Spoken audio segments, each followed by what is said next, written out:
Hello friends, मेरा नाम है सरफराज अंसारी और ये ज्योग्राफी की लेक्चर सीरीज़ में स्वागत है आप सभी का। आज हम ज्योग्राफी का फर्स्ट लेक्चर ये अपलोड करने जा रहे हैं अपने इस यूट्यूब चैनल पे। गाइस, ये एनडीए सीरीज़ का नेक्स्ट सब्जेक्ट है। इससे पहले हम लोग पॉलिटिकल साइंस या इंडियन कॉन्स्टिट्यूशन का लेक्चर स्टार्ट कर चुके हैं अपने इस चैनल पे। छोटे छोटे वीडियो के माध्यम से हम लोग पूरी इंडियन ज्योग्राफी ख़त्म करने वाले हैं। गाइज, ये फर्स्ट चैप्टर भारत की स्थिति और विस्तार या कहें सामान्य परिचय का फर्स्ट लेक्चर है, जिसमें हम बात करने वाले हैं बेसिकली भारत की ग्लोबीय स्थिति के बारे में। ये हमारा लेक्चर फर्स्ट रहेगा।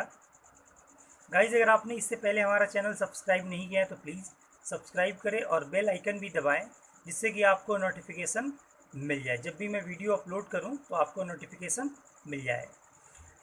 अगर आप बिगिनर्स हैं, पहली बार एनडीए की प्रिपरेशन में आ रहे हैं, क्लास 10th के स्टूडेंट हैं या 11th के हैं या 12th के हैं या 12th पास आउट हैं, तो आपको एक काम ये करना है कि वीडियो सिर्फ देखना नहीं है, पेन और पेपर लेकर के इस वीडियो लेक्चर को देखना है।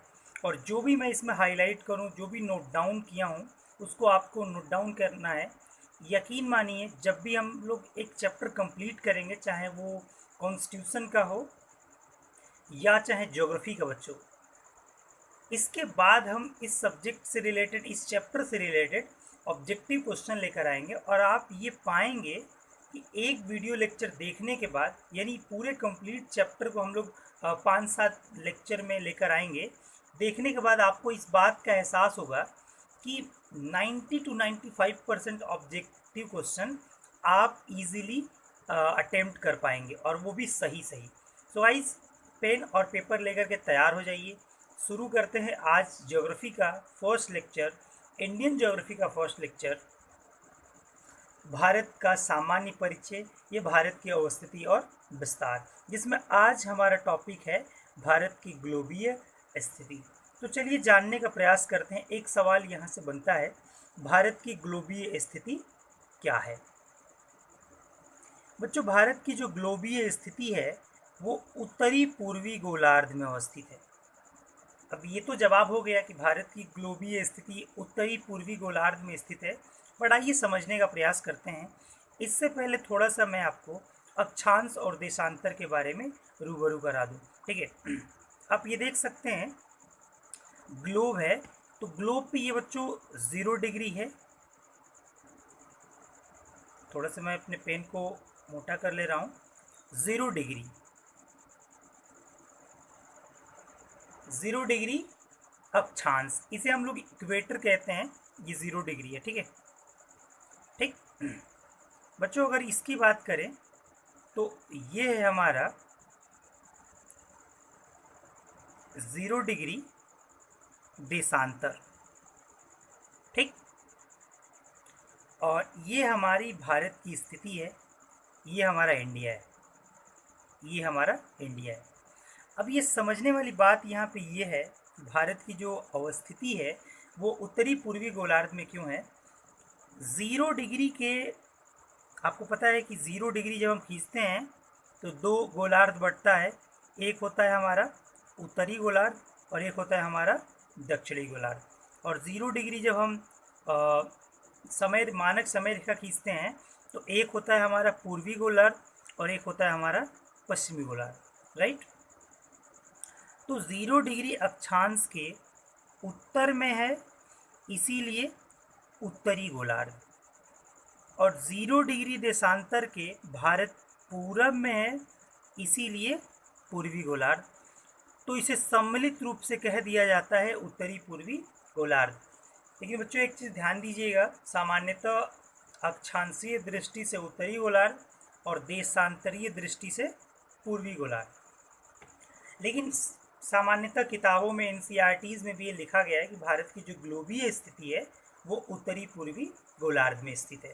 थोड़ा सा हम इसमें यहाँ चर्चा करने वाले हैं अक्षांश और देशांतर के बारे में, जिससे कि आपको इसकी समझ हो पाए बच्चों। लेकिन हम लोग वर्ल्ड ज्योग्राफी में अक्षांश और देशांतर का एक अलग चैप्टर लेकर आएंगे, जिससे आपको समझने में ज़्यादा दिक्कत न हो। आइए यहाँ पे समझते हैं हम लोग अक्षांश और देशांतर। अक्षांश को हम लोग इंग्लिश में लैटिट्यूड बोलते हैं, ठीक है। क्या बोलते हैं बच्चों? लैटिट्यूड बोलते हैं। और ये हमारा होता है 0 डिग्री अक्षांश। 0 डिग्री अक्षांश जिसे हम लोग बोलते हैं भूमध्य रेखा। भूमध्य का मतलब ये होता है पूरी पृथ्वी को दो बराबर भागों में बांटना। भू मतलब भूमि, मध्य मतलब बीच का। इसे हम लोग विषुवत रेखा भी कहते हैं, ठीक है, विषुवत रेखा। इंग्लिश में इसे इक्वेटर कहा जाता है, ठीक है। कुछ महत्वपूर्ण अक्षांशों की अगर हम बात करें तो उसमें आपका आ जाएगा बच्चों कर्क रेखा। ये 23.5 डिग्री अक्षांश नॉर्थ में, यह आपका कर्क रेखा है, ट्रॉपिक ऑफ कैंसर। और साउथ में अगर आप देखेंगे तो यहाँ पे बेसिकली ये लाइन आपका मकर रेखा है, ट्रॉपिक ऑफ कैप्रिकॉर्न। तो ये सामान्यतः 3 महत्वपूर्ण अक्षांश रेखाएं हैं। वैसे जब हम बात करेंगे ज्योग्राफी के, वर्ल्ड ज्योग्राफी में, तो महत्वपूर्ण देशांतर अक्षांश रेखाओं के बारे में बात करेंगे। अब देखिए 0 डिग्री के ऊपर 90 रेखाएं हैं और 0 डिग्री के नीचे 90 है, 90 हैं, और एक आपका खुद इक्वेटर, ठीक है। तो अब हम जानने वाले हैं कुल अक्षांश कितने हैं। तो कुल अक्षांश है आपके 181। याद रखेंगे ये पॉइंट, सवाल बनता है कि कुल पृथ्वी पे अक्षांश कितने हैं, तो 181 है। और बच्चों एक इम्पॉर्टेंट चीज़ मैं आपको बता देना चाहता हूँ कि ये अक्षांश और देशांतर सारी काल्पनिक रेखाएं हैं। पृथ्वी पर किसी स्थान की स्थिति और समय निर्धारित करने के लिए अक्षांश और देशांतर को काल्पनिक रूप में एज्यूम किया गया है, अर्थात खींचा गया है। मतलब कि आपने पढ़ा होगा कि भारत से कर्क रेखा भारत के 8 राज्यों से होकर जाती है, यही ट्रॉपिक ऑफ कैंसर अर्थात कर्क रेखा। तो क्या अब भारत के उन राज्यों के उस जगह से आप होकर जाएंगे और ढूंढने का प्रयास करेंगे तो ये मिलेगा क्या? ऐसा नहीं है, नहीं मिलेगा, बिकॉज ये इमेजिनरी लाइन है, ठीक है, काल्पनिक रेखा है। ठीक है, कुल अक्षांश तो 181 है, ये आप ध्यान रखेंगे। अब हम बढ़ते हैं देशांतर की ओर। देशांतर में देखिएगा जो लंबवत रेखाएं हैं ये देशांतर रेखाएं होती है। ये आपका 0 डिग्री देशांतर और इसके ठीक पीछे 180 डिग्री है, ठीक है, 180 डिग्री। तो 0 डिग्री के इधर 180 और 0 डिग्री के इधर 180 बेसिकली। तो ये कुल देशांतर रेखाओं की जो संख्या है वो है बच्चों 360। आप याद रखेंगे स्टेटमेंट बेस्ड इनमें से कौन देशांतर रेखाओं के लिए सत्य है या असत्य है, ऐसे भी सवाल एनडीए के एग्ज़ाम में पूछे जाते हैं या डिफरेंट कॉम्पिटिटिव एग्ज़ाम में। तो 360 देशांतर रेखाएं हैं। इसमें दो महत्वपूर्ण देशांतर रेखाएं हैं। जैसे 0 डिग्री, इसको प्राइम मेरिडियन कहा जाता है। प्राइम मेरिडियन अंतर्राष्ट्रीय मानक समय रेखा, ये वही रेखा है पृथ्वी पर, वही देशांतर रेखा है। इसको हम लोग लॉन्गिट्यूड रेखा कहते हैं इंग्लिश में, लॉन्गिट्यूड रेखा, ठीक है। ये वही है जहाँ से पूरे विश्व का मानक समय रेखा निर्धारित किया जाता है। आगे हम पढ़ेंगे जब वर्ल्ड ज्योग्राफी में तो डिटेल में इसके बारे में बात करेंगे। ये लंदन के ग्रीनविच नामक शहर से होकर जाता है, इसीलिए इसे ग्रीनविच रेखा भी कहते हैं।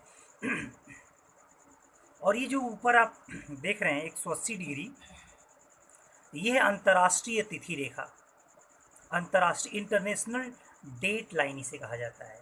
अर्थात यहीं से पूरे विश्व में दिन निर्धारित किया जाता है, ठीक है, क्लियर है ना। सो गाइज ये रहा हमारा फर्स्ट लेक्चर, जनरल एक इंट्रोडक्शन लेक्चर भारत की ग्लोबीय स्थिति के बारे में, जिसमें हमने थोड़ा सा बात किया कि भारत की ग्लोबीय स्थिति अक्षांश के हिसाब से उत्तरी गोलार्ध में और देशांतर के हिसाब से पूर्वी गोलार्ध में, अर्थात हम इसको सम्मिलित रूप से उत्तरी पूर्वी गोलार्ध भी कह सकते हैं। उसके बाद हमने अक्षांश रेखा के बारे में बात किया। इनकी संख्या 181 है। बेसिकली अक्षांश की संख्या 181 है, अक्षांश रेखा की 2 कम है, अर्थात 179 है। अब 2 कम क्यों है? क्योंकि ये जो 90 डिग्री रेखा है ना, वो रेखा नहीं होती, पॉइंट हो जाता है, और 90 डिग्री नॉर्थ में और 90 डिग्री साउथ में, ठीक है। तो बात करेंगे हम लोग अपने चैप्टर में, ठीक है। देन उसके बाद बच्चों हमने देशांतर के बारे में डिस्कस किया। तो देशांतर कुल रेखाएं 360 है। ये हमारा फर्स्ट वीडियो रहा इंडियन ज्योग्राफी के बारे में।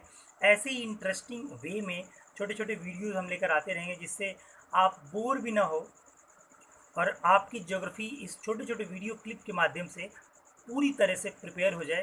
सो गाइज़ ये एनडीए के लिए टारगेट करके वीडियो लेक्चर बनाया जा रहा है। अगर आप एनडीए की प्रिपरेशन वास्तव में करना चाहते हैं तो जुड़िए हमारे इस लेक्चर सीरीज़ से। अपने फ्रेंड सर्कल में इन वीडियो को शेयर करें और बताएं अपने दोस्तों और मित्रों को। गाइज़ ये ज्योग्राफी का लेक्चर स्टार्ट हो गया है। अब हम मैथमेटिक्स के भी लेक्चर लेकर आने वाले हैं क्लास 11th और 12th को कंपाइलेशन करके एक ही में, बिकॉज दोनों क्लास से पूछे जाते हैं।